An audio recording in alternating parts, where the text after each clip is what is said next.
আগামী 23 এপ্রিল রাজ্যের পূর্ব আসনের ভোট।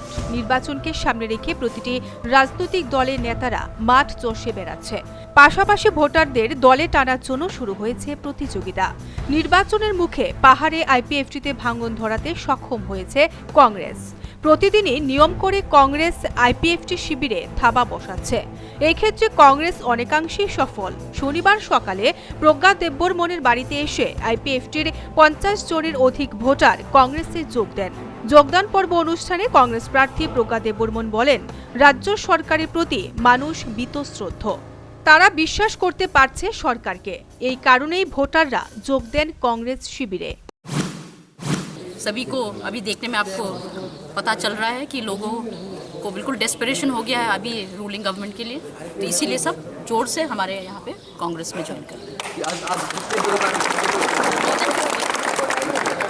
मोर देन दैट, तो फिर you can imagine it will be at least over 1000 people you can say, तो रोज ही हो रहा है ऐसा हम लोग का।